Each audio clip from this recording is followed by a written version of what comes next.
Hello everyone, आज हम discuss करेंगे बैटल ऑफ बक्सर के बारे में जो कि 1764 में हुई थी। ये बैटल बहुत इंपॉर्टेंट बैटल है एंड इस बैटल को लेकर प्रीलिम्स या मेंस में जो है वो क्वेश्चन बन सकता है। इवन हिस्ट्री ऑप्शनल के पॉइंट ऑफ व्यू से अगर हम बात करें तो ये one of the most important battle है जिसका सिग्निफिकेंस अगर हम बात करें specially for the British India, या फिर अगर हम बात करें ये बैटल जो है वो कंपनी रूल के साथ भी लिंक करती है। तो इस बैटल को हम जो है वो ब्रीफली आज डिस्कस करेंगे, इंपॉर्टेंट डाटा भी से रिलेटेड बात करेंगे जो कि ऑलरेडी जो है वो एग्जाम में जो है वो in form of question like this, specially अगर हम बात करते हैं कि एमसीक्यू फॉर्मेट में प्रीलिम्स में क्वेश्चन बन रखा है। तो चलिए शुरुआत करते हैं। सबसे पहले हम बात करते हैं कॉजेज़ की कि क्यों जो है वो ये बैटल हुई 1764 में। तो सबसे पहले तो देखो, इससे पहले जो इंपॉर्टेंट बैटल हो रखी है आपको याद रखना वो है 1757 की बैटल ऑफ प्लासी, जिसके बाद जो है वो ईस्ट इंडिया कंपनी का कंट्रोल हो गया था बंगाल में। तो यहाँ पे आपको ध्यान रखना कि इसके बाद कंपनी क्या कर रही थी कि जो फरमान जो दस्तक उनको मिले थे 1717 में, उसको जो है वो मिसयूज़ कर रही थी। और ये फरमान किसने दिए थे आपको याद रखना, फारूक सियार, जो कि उस टाइम पे मुगल एम्पर थे। देन उसके बाद यहाँ पर एक कारण और भी आता है, वो आता है कि इंडियन अलाइंसेस जो है वो यहाँ पर बन रही थी against the east India company. ये भी एक इंपॉर्टेंट पॉइंट हो गया। और थर्ड जो रीज़न यहाँ पर आता है वो आता है कि ब्रिटिश ईस्ट इंडिया कंपनी का एक्सपेंशन जो है वो भारत में लगातार हो रहा था, स्पेशली इन बंगाल, जिसकी वजह से भी अगर हम बात करें तो ये बैटल हुई। उसके बाद आपको ध्यान रखना अदर इंपॉर्टेंट रीजंस, जैसे कि जो आपके यहाँ पे जो बंगाल में अगर हम बात करें वेरियस लीडर्स थे, लाइक अगर हम बात करते हैं यहाँ पे कि जो आपके बंगाल के ट्रेडर्स हुए, या फिर मीर जाफ़र, मीर कासिम, जैसे वो पहले कहते हैं ना कि मीर जाफ़र जो है वो गद्दार हिंद, तो उस तरह का कंसेप्ट यहाँ पे था कि जैसे राय दुर्लभ या जगत सेठ, ये जो वो करप्टेड पर्सन थे और जनरली जो है वो ब्रिटिश गवर्नमेंट को ब्राइब कर दिया था। तो इसके बाद ये कोशिश कर रहे थे कि कहीं ना कहीं रिप्लेस करके जिससे इनको प्रॉफिट हो रहा है उसकी तरफ जो है वो शिफ्ट करे।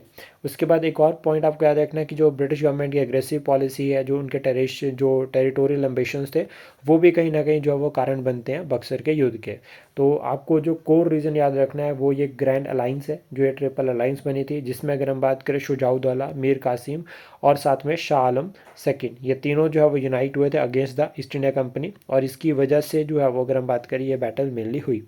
तो ओवरऑल अगर हम बात करें बैटल ऑफ बक्सर में, तो आपको ध्यान रखना 1764 के बैटल, एक साइड पर थे ब्रिटिश और दूसरी साइड पर थे इंडियन अलाइंस, जिसमें तीन पर्सनालिटीज़ है, जिसमें मीर कासिम जो है वो नवाब थे बंगाल के, शुजाउद्दौला जो कि नवाब थे अवध के, और शाह आलम सेकंड जो कि मुगल एम्परर थे। अब यहाँ पे मीर कासिम से रिलेटेड फैक्ट आपको याद रखना है कि 1757 में पहले तो देखो मीर जाफ़र को बनाया, फिर उसके बाद 1759 में मीर जाफ़र को रिप्लेस करके मीर कासिम को बना दिया, फिर उसका 1764 में मीर कासिम को अगेन रिप्लेस कर दिया किसके साथ, मीर जाफ़र के साथ। तो ये पॉइंट आपको साथ में पता होना चाहिए। फिर उसके बाद हम यहाँ पर ईस्ट इंडिया कंपनी की तरफ से अगर हम बात करें कौन थे, वो थे हेक्टर मुनरो। अब आपको ध्यान रखना है कि 1757 की जो प्लासी की बैटल थी उसमें रॉबर्ट क्लाइव थे, बट लेकिन जो बक्सर का युद्ध हुआ है 1764 में, यहाँ पे जो है वो रॉबर्ट क्लाइव नहीं है, यहाँ पर कौन थे, हेक्टर मुनरो। देन उसके बाद यहाँ पे इस बैटल का रिजल्ट क्या रहता है, आपको ध्यान रखना है कि इस बैटल में ब्रिटिश की विक्ट्री है, और इस बैटल में ब्रिटिशर्स ने नॉट ओनली एक नवाब को डिफीट किया बट लेकिन जो मुगल एम्पर थे उसको भी डिफीट किया। तो यहाँ पे जो फाइनल रिजल्ट रहता है वो रहता है 1765 की ट्रीटी ऑफ इलाहाबाद, जिसको हम जो है वो एक तरह से कंसेप्ट कहते हैं कि यहाँ से जो है वो डुअल गवर्नमेंट जो है वो भारत में शुरू होती है। और ये ट्रीटी किसने करवाई थी, रॉबर्ट क्लाइव ने।